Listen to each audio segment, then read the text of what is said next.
Buenas tardes, mi gente, buenas tardes. Hoy voy a analizar una inquietud que tiene mi hija, la que yo amo tanto.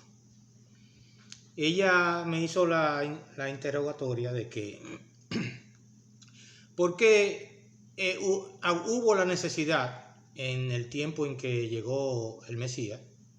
¿Por qué hubo la necesidad de que se creara esa situación de un Mesías, de un Salvador, un Redentor, un asistente de Dios, un segundo Dios, otro Dios, que cargó con el pecado del mundo, bueno, lo que pasó allí? Y como ella analiza ahora el resultado de aquel sacrificio tan grande, de todas aquellas muertes, porque hubieron muchas muertes, de eso vamos a hablar ahora, ella no le ve sentido. Entonces me dice que fuera bueno que yo analizáramos todo esto.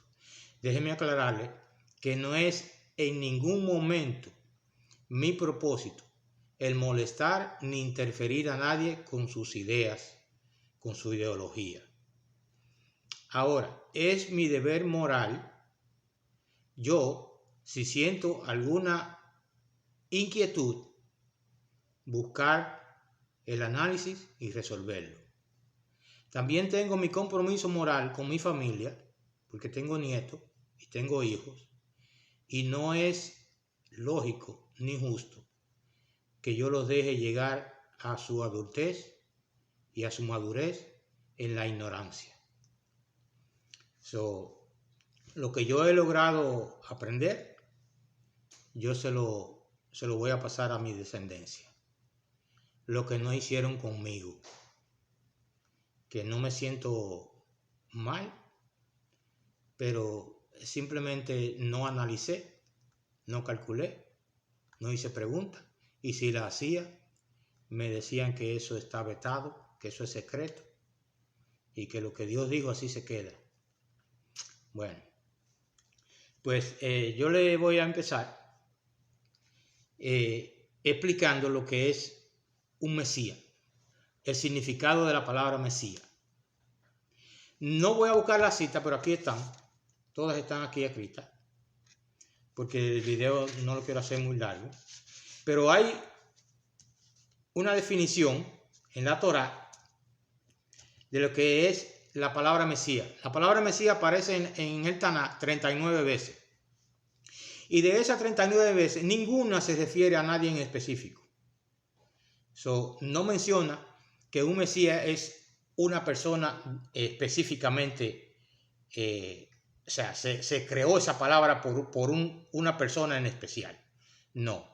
Sí explica las definiciones, la descendencia, el rol que debe cumplir y sus atributos, cómo debe ser la época mesiánica, la época del Mesías, cómo debe ser, de dónde debe de venir y qué tiene que cumplir. Hay un mapa de eso, hay un croquis, hay un acta de nacimiento, hay un plano, hay un blueprint de eso, existe. Aquí en la Tanaj existe un plano del Mesías.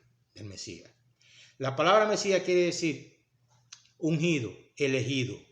Se usaba un tipo de aceite, eso está en Éxodo 28:2. Un tipo de aceite se llamaba Shemeh HaMashiach. No era un aceite cualquiera, era un aceite dedicado para la unción, para ungir. En todo caso, era mayormente una posición la que se elegía. No tenía que ver con definiciones religiosas ni divinas. Era una posición la que se escogía.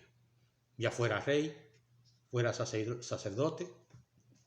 En el caso de Aarón y el tabernáculo del desierto, ese aceite, el Shemeh HaMashiach, se usó por orden divina dada a Moisés, que ungiera a Aarón como el Kadosh HaMashiach, el sumo sacerdote, eso es lo que quiere decir eso, sumo sacerdote, a Aarón y a sus hijos, que lo vistiera con la vestidura sacerdotal que ya Dios había definido cómo debía ser, y que se ungiera a Aarón con ese aceite, con el Shemet, como el sumo sacerdote, la autoridad máxima del sacerdocio. En este caso, Aarón se le dio la potestad, el título, de que se encargara de todo lo que tenía que ver con el sacerdocio. Los levitas, los utensilios del tabernáculo, que estaban ya ungidos, habían sido escogidos, santificados con ese aceite. Recuerden que ese aceite tiene nombre. Ese aceite no era un aceite que se podía coger de cualquier lámpara, no. Estaba destinado ese aceite para la santificación y para la unción, ese tipo de aceite. Sabemos ya el significado de la palabra Mesías, que quiere decir ungir, ungido, elegido para una posición, para un cargo. Vamos a ver más adelante en otro cargo que se usó. La primera mención que se hace en la Biblia de una unción, de algo escogido, de algo ungido, se encuentra en Génesis 31:13. Jacob, el padre de las 12 tribus, hizo un pequeño edificio de piedra que lo llamó Betel, quiere decir casa de Dios, y él derramó aceite y usó el ungimiento en ese tipo de edificio que él hizo.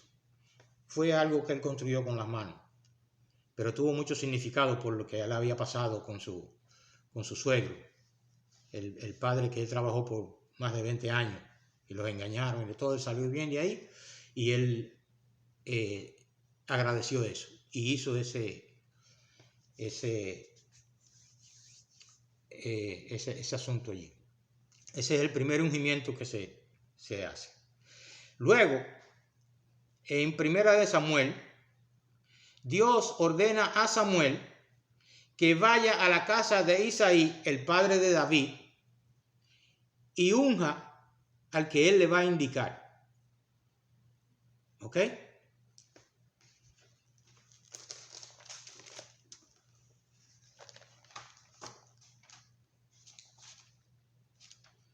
Primera de Samuel 16. Le leo.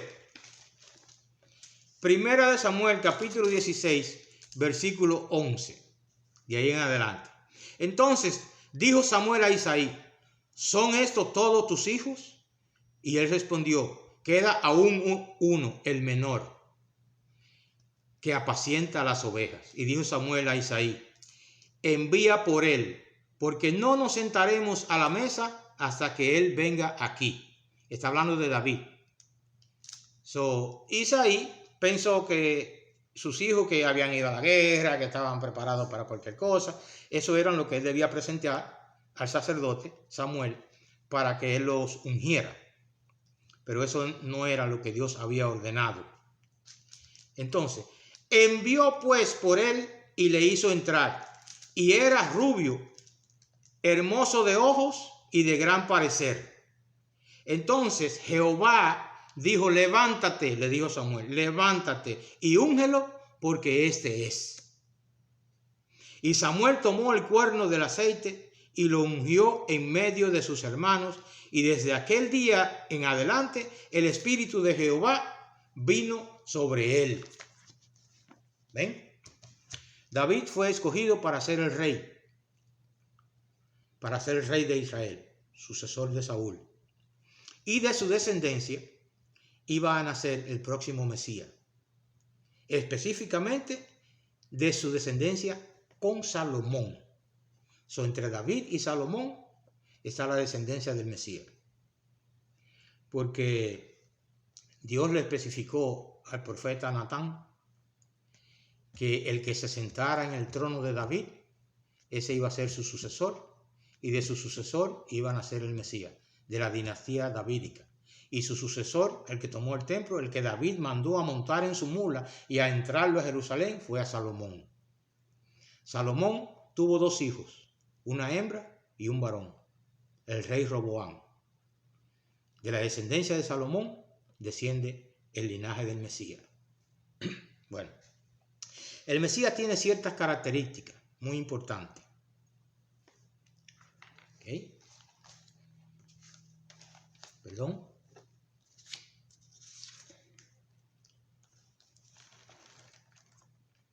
Isaías 11:10.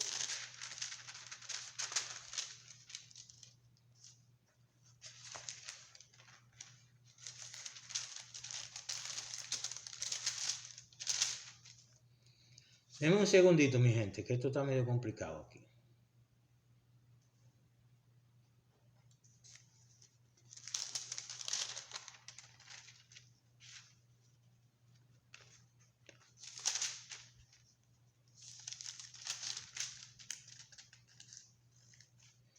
Bueno,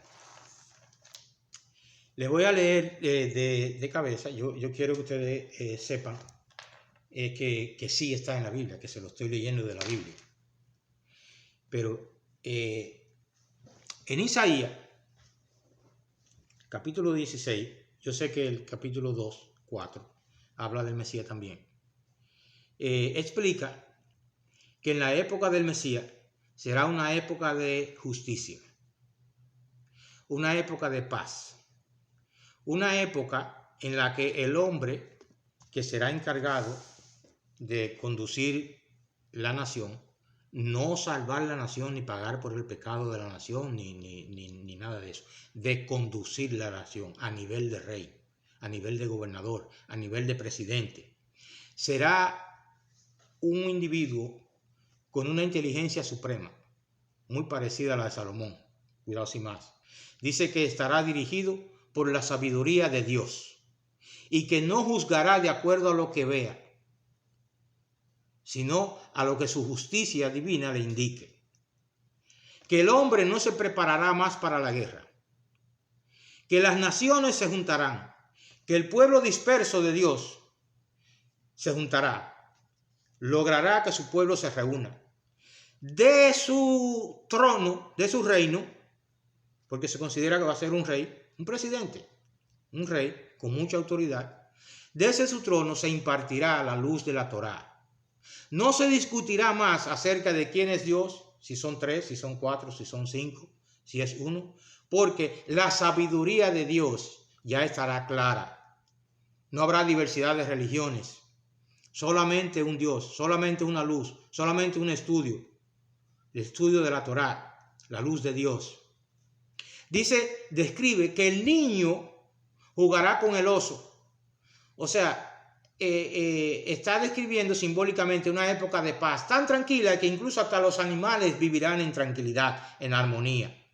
El hombre no se preparará más para la guerra.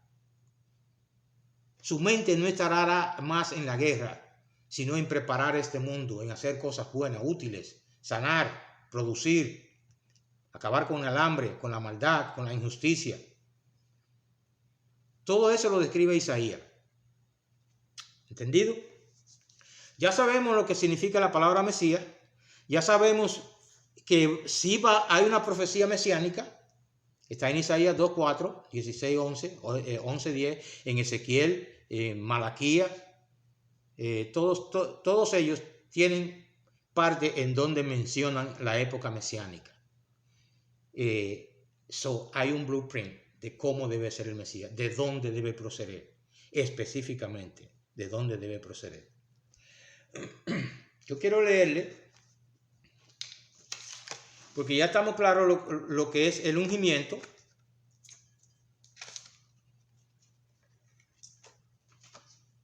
¿Cómo debe ser el ungimiento? ¿Verdad? Con un aceite específico.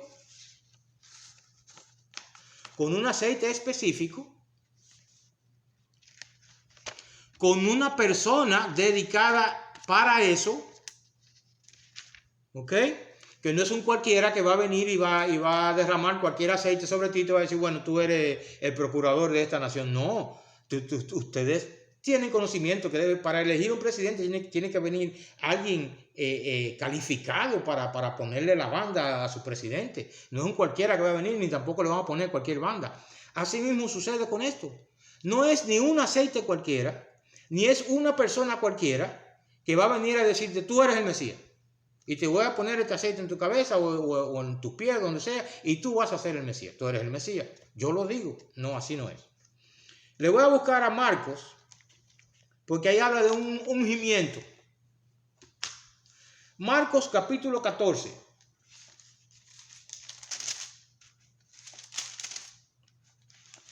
Marcos 14, versículo 3 al 9.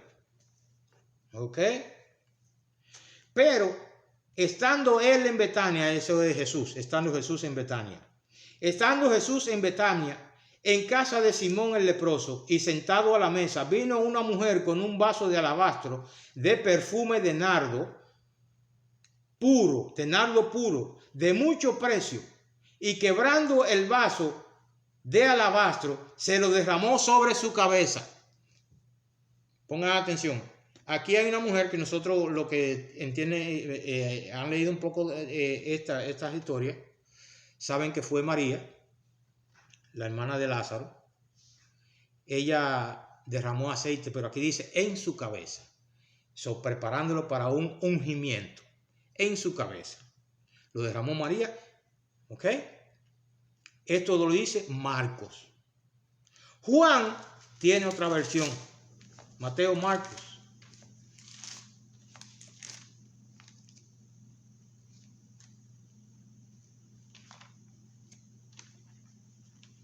Juan 12, capítulo 12, versículo 1 al 8. Dice Juan en su versión del ungimiento de Jesús. 6 días antes de la Pascua, vino Jesús a Betania, donde estaba Lázaro, el que había estado muerto, y a quien Jesús había resucitado de los muertos. Y le hicieron allí una cena. Marta servía y Lázaro era uno de los que estaban sentados a la mesa con él. Entonces María tomó una libra de perfume de nardo puro. Es la misma situación. Se está narrando, otro lo está narrando, pero es la misma situación. Y de mucho precio, y ungió los pies de Jesús. Los pies de Jesús, y los enjugó con sus cabellos. Y la casa se llenó de olor del perfume. ¿Ok? Aquí tenemos dos versiones de un ungimiento que usaron un aceite que porque olía, se usó como un aceite para ungir. Lo ungió María, la hermana de Lázaro, ¿ok? Y se lo derramó en los pies. Esta versión de Juan dice en los pies. ¿Entienden? La versión de Marcos dice en su cabeza. Y es ahí donde entran los problemitas de las traducciones, que vamos a hacer otro análisis. El problemita de las traducciones es ese, que me están hablando de un Salvador, de un Redentor, de uno que va a pagar los pecados, de un santo, de alguien que fue santificado. ¿Me entienden?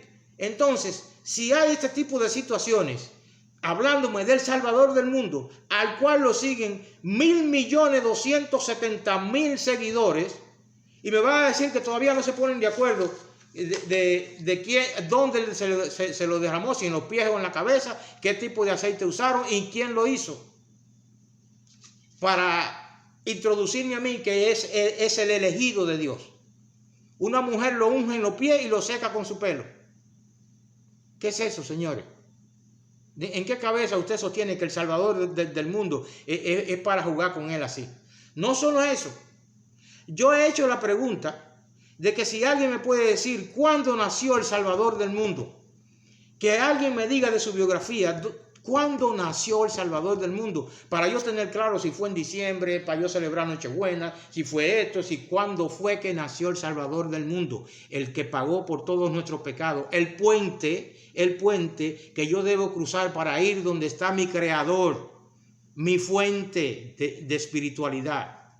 Jesús es el puente que me lleva a mí hacia el Espíritu de Dios. Entonces nadie sabe cuándo nació, ni nadie sabe cómo fue ungido.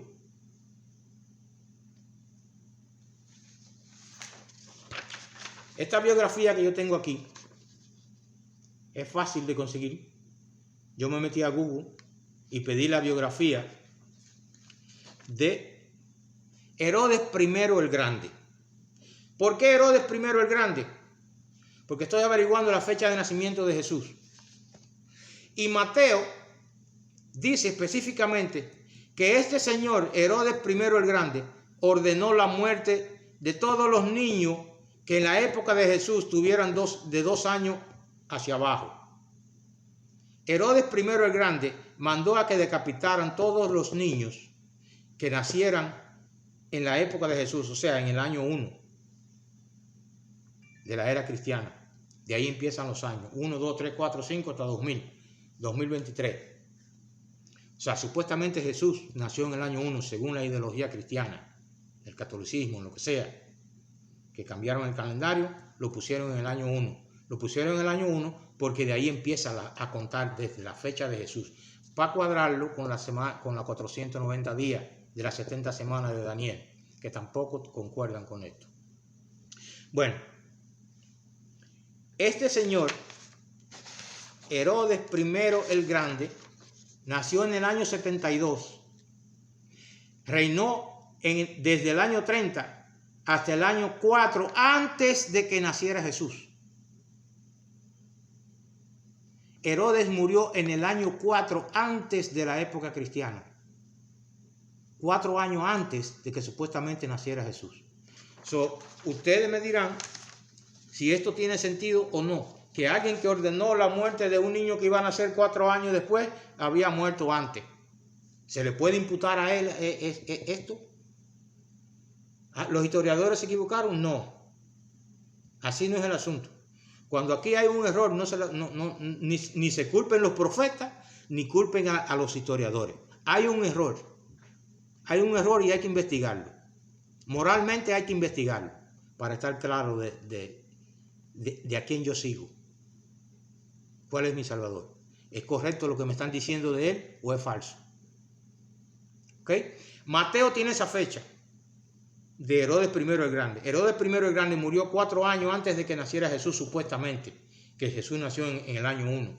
Pero Herodes dice en su biografía que murió en el año 4 antes de que naciera Jesús. No pudo haber sido él el que ordenara eso. O se equivocó en Mateo en la fecha.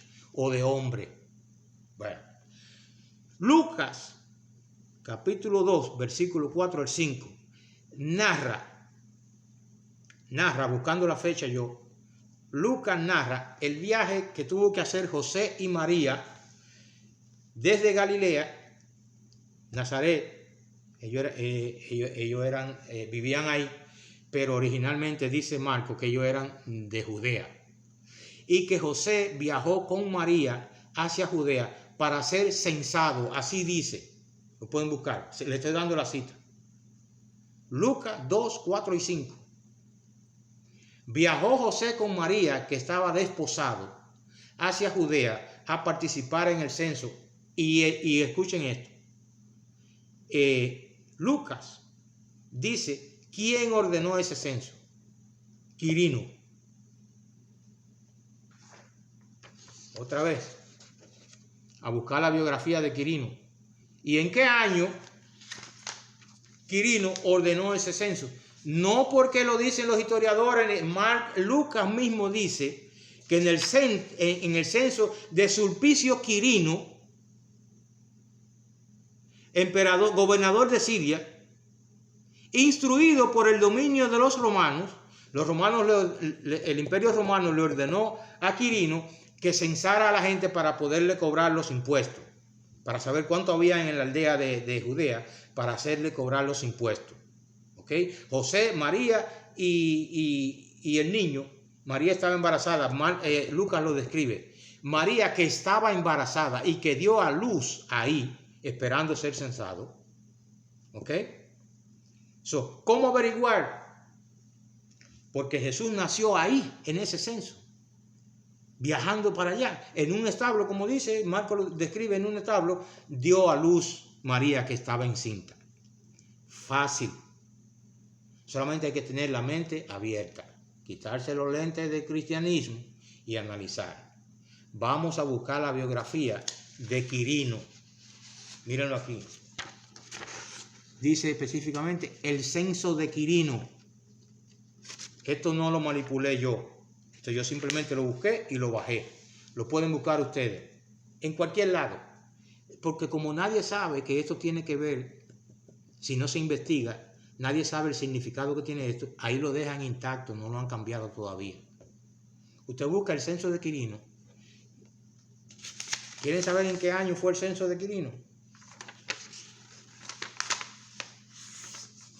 Mírenlo aquí abajo.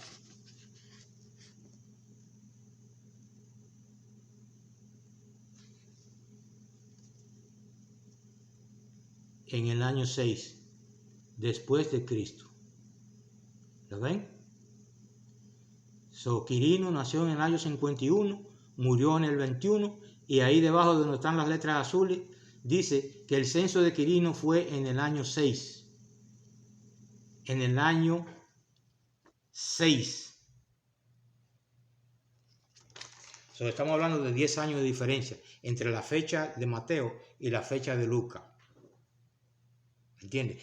El Salvador del mundo están jugando con su fecha de cuando nació y lo están involucrando con una masacre.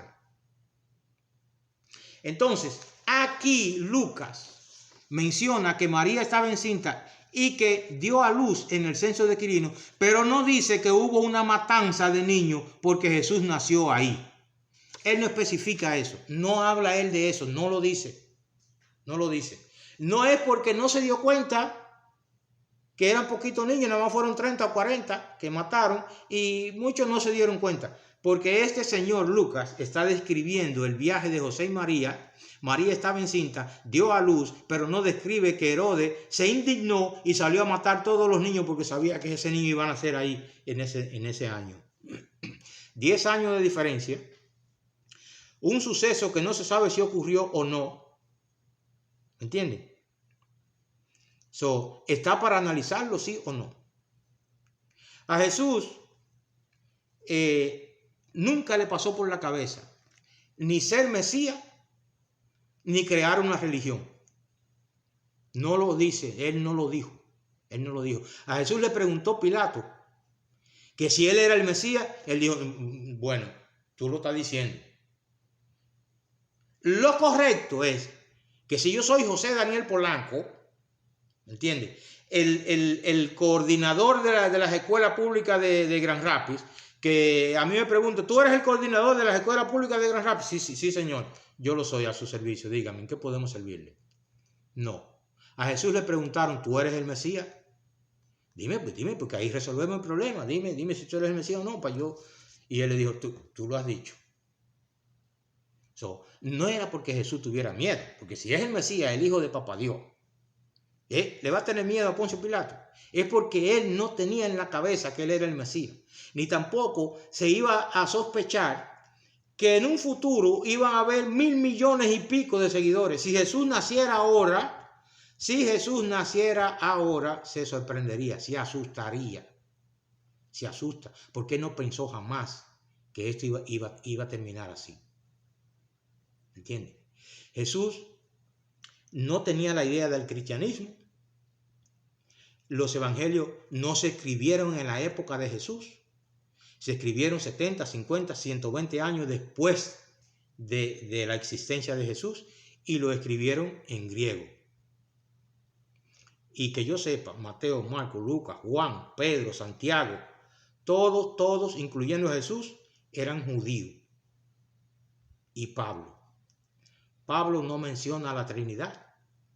Pablo siempre menciona a Dios como el Padre, como el Dios único. Jesús así también lo mencionaba. Mi Padre. A Dios su Padre lo llamó cuando estaba en la cruz. Jesús nunca mencionó que Él era el Hijo de Dios. Juan sí lo menciona. Digo, no Juan, porque vuelvo y le repito, los evangelios no los escribieron ellos. Búsquense a Mateo para que ustedes vean cómo dice el evangelio de Mateo. El evangelio según San Mateo. Así dice el evangelio de Mateo. Y Mateo habla en una tercera persona. La genealogía de Jesús tiene 2 genealogías y se brincan una generación. Mateo tiene una y Lucas tiene otra. Pero aunque logren llegar, vamos a suponer que llegaran a la correcta, la toman del padre supuestamente de Jesús, que fue José. Y José no tocó a María. La generación trivial viene del padre. Para que sea miembro de una tribu, tiene que ser descendiente del padre que pertenezca a esa tribu. Si a Jesús lo quieren poner que descendió de la tribu de Judá, tiene José que ser de la tribu de Judá y Jesús ser hijo de José, para que pueda ser judío de la tribu de Judá. Por más que lo quieran llevar a la descendencia de David y Salomón, no cuadra, porque José no es el padre de Jesús. Jesús es hijo del Espíritu Santo, de acuerdo con la ideología cristiana. No cuadra. Además, la genealogía de José no llega a Salomón. Se detiene en uno de los hijos de David y salta una generación, porque precisamente ese hijo de David tiene una maldición. El profeta lo maldijo. Dios le mandó a quitar la descendencia. Dios no le dio descendencia y no le dio trono a ese. No sé por qué, pero tiene una maldición. Entonces, Marcos y Lucas, por esa maldición, brincan esa genealogía, esa generación de ese, lo brincan. Entonces, estamos hablando del Salvador del mundo, del dueño de 1.000 millones y pico de seguidores, y todavía no se ponen de acuerdo ni siquiera de dónde desciende. Entonces, respondiendo a la pregunta de mi hija y a la inquietud de ustedes también, explíquenme todo esto, investiguen. El Mesías no ha llegado. De acuerdo con esto, de acuerdo con esto, de acuerdo con esta, de acuerdo con los historiadores, de acuerdo con todos los hechos que se dan, de acuerdo con la carta, con el mapa, con el blueprint que tiene la nación judía, la que se le dio a ellos desde el Sinaí hasta la época de los profetas, el Mesías que ellos están esperando no concuerda, el Mesías que ya llegó no concuerda con el que ellos están esperando. Ellos tienen derecho, tienen todo su derecho, porque ellos lo están esperando. Y es una gran esperanza que tienen. Es su esperanza. Ellos tienen todo el derecho de filtrar a cualquier Mesías que le presenten. Ellos sacan su documentación. Si no concuerdan, se desvían de camino. Ese no es. Lo mismo pasó con Jesús. Los judíos no fueron malos. Los judíos no mataron a Jesús. A los judíos no les interesaba a Jesús porque Jesús no decía que era Mesías. No le interesaba a Jesús. Era uno más que tenía su escuela. Como Gamaliel, como los esenios, como los fariseos. Jesús discutía con los fariseos y discutía con uno hoy, con otro mañana, porque esa era la costumbre de allí. Habían 24 sinagogas, 28 mesías, y cada uno tenía sus propias ideologías. Y Jesús discutía con los hebreos, no, porque, ¿qué tú crees de la resurrección? No, porque allí dicen, y así era la discusión, es como nosotros discutiendo de pelota. Cada vez que Jesús se encontraba con alguien, tenía otra idea diferente a la de él. Y él también tenía su ideología y la expresaba y la discutía. Bueno, mi gente, yo les agradezco que me hayan escuchado aquí. El dogma se lo dejo para después, pero el dogma es algo que era obligado, impositivo.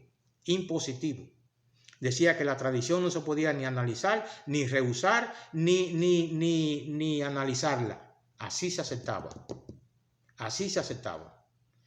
Crea en la Trinidad y crea en el viaje al cielo, y así lo decía el dogma, fue firmado y así tenía que aceptarse, con pena de muerte. De ahí viene el que usted nunca investigó acerca de Jesús. Si usted le pregunta a un cristiano de hoy en día, un católico, un adventista, cualquiera que sea, no dura 2 minutos hablándole de Jesús. 2 minutos máximo. El que más me ha durado a mí hablando de Jesús ha durado 45 segundos. Y se le acabó el tema. No conocen su Mesías. Y como ya le dije, El que conoce la historia de Jesús no cree que Él es el Mesías. Definitivamente no lo cree, porque ya lo conoce, sabe lo que es. Entonces el cristiano no conoce a Jesús, no conoce su raíz. Pregúntenle cuándo nació. Pregúntenle si Jesús en algún momento dijo que Él era el Mesías, que Él era Dios. Pregúntenle si si Pablo en todas sus escrituras presenta la idea de la Trinidad. Analícenlo. Aquí está este documento que ustedes lo tienen. Búsquenlo aquí. Búsquenlo. Que Pablo no habla de la idea de la Trinidad. Falso, se lo añadieron a él eso. Y Pablo es uno de los que, o a él sí se le reconoce que escribió mínimo siete epístolas originales. Pablo sí, los otros no. A los otros lo copiaron y lo escribieron en griego. Pablo es una de las fuentes más confiables. Y Pablo no tiene la idea de la Trinidad. No la presenta. Bueno, mi gente, gracias. Espero que pasen un buen fin de semana. Escuchen mi video, denle like, por favor. Hagan comentarios, coméntenme. Ustedes me conocen, ustedes saben cómo contactarme. Coméntenme. Le doy gracias a mi hija que me expuso este tema. Aquí lo tengo y como ya le dije en el principio, no es mi mínimo propósito tergiversarle sus ideas. Ustedes llegarán a sus propias conclusiones. A mí nadie me forzó. Nadie. Simplemente mi habilidad moral de yo querer conocer algo más. Que eso no puede existir en la mente de una persona con capacidad. Que le digan y lo acepte. No. Aún sea Jesús. Perdónenme. Pero aún siendo acerca de Jesús, yo tengo que averiguar si es cierto o es falso lo que me han dicho o lo que me están diciendo. El blueprint del Mesías no concuerda con lo que me están diciendo. No cuadra. Hay guerra. El hombre mata a hombre. Hay envidia. Hay maldad. Hay corrupción. Existe todo lo que existía en la época en que llegó el supuesto Mesías. ¿Me entienden? Por eso yo decidí investigar. Y le exhorto a todos ustedes también que investiguen. Aunque sigan con su ideología. Bueno, buenas noches y que el Señor me lo bendiga. Hashem Baruch. Gracias. Nos vemos en el próximo videito. Por favor, llámenme, investiguen. Ustedes tienen descendencia también. No dejen que sus nietos y sus hijos surjan y lleguen a la vejez como llegamos nosotros, en la ignorancia. Ayúdenlo,